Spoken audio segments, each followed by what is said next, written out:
Oke, sebelumnya kita membahas tentang bersedekah ya. Nah, sekarang kita akan membahas tentang berbenah. Berbenah ini apa sih yang perlu kita lakukan dalam berbenah gitu ya? Berbenah itu yang perlu kita lakukan adalah yang pertama membenahi tentang berbenah hubungan. Yang kedua berbenah mindset, yang ketiga berbenah habit, yang keempat berbenah skill. Nah, bisa jadi kita itu dikasih krisis, dikasih kesulitan, dikasih problem agar kita mau membenahi empat hal ini. Terutama ini yang pertama yang saya pikirkan adalah hubungan. Hubungan dengan Tuhan, itu yang perlu dibenahi. Waktu krisis saya di tahun 2016, waktu itu klien-klien pada hilang, klien-klien dari luar negeri pada hilang, klien-klien besar, dan saya mencoba banyak hal, mencoba banyak training, mencoba banyak usaha, tapi tidak ada hasilnya. Sampai kemudian saya mikir, apa ya yang perlu saya benahi ya? Oke, saya cek ternyata saya subuhnya itu selalu kesiangan. Jadi walaupun saya kerja sampai larut malam, tapi saya subuh itu selalu bernuansa duha. Jam 7 pagi gitu ya, nauzubillah min zalik.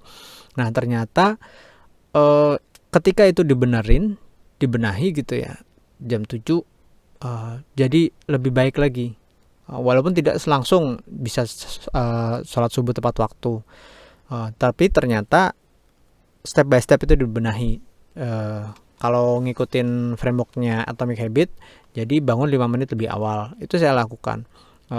Jam 7 kurang 5, jam 7 kurang 10, jam 7 kurang seperempat, terus seperti itu. Sampai ketika saya mentok, saya tidak bisa tidak bisa merubah diri saya sendiri, maka saya bikin grup untuk bisa bangun pagi, grup untuk bisa tahajud gitu. Nah, dengan memperbaiki hubungan dengan Tuhan, maka diberikan banyak kemudahan. Jadi saya waktu itu ikut sebuah program dari Kemendikbud Dikti, program nasional untuk diberikan bantuan untuk usaha, itu sudah dinyatakan tidak masuk gitu. Tapi ternyata 2 minggu kemudian saya dikasih surat, ternyata masuk. Nah, ternyata bukan karena saya yang hebat gitu, tapi karena ada tangan yang menggerakkan di sana. Terus habis dari sana saya terpilih lagi mewakili Indonesia untuk masuk ke ajang inovasi startup di London selama 2 minggu. Nah, itu juga karena adanya campur tangan Tuhan saya rasakan di sana gitu. Saya ingat banget waktu itu saya masih bikin grup 90 hari tahajud di Facebook. Jadi buat bareng-bareng sama teman-teman kayak gitu. Terus hubungan yang kedua adalah hubungan dengan orang-orang yang terdekat.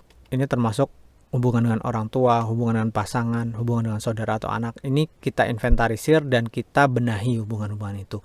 Karena bisa jadi orang tua itu kurang kita muliakan. Mungkin pasangan juga sering kita remehkan, mungkin anak juga sering kita abaikan. Nah, itu kalau diberesin, itu nanti akan memberikan kemudahan-kemudahan.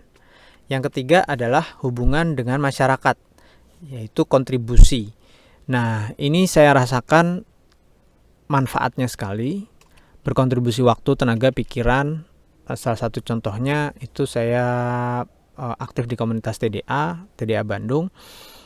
Saya rasakan sekali ketika saya berkontribusi pada program-program TDA, terus kemudian gimana caranya bikin program-program yang bermanfaat untuk para member, itu saya mendapatkan banyak kemudahan.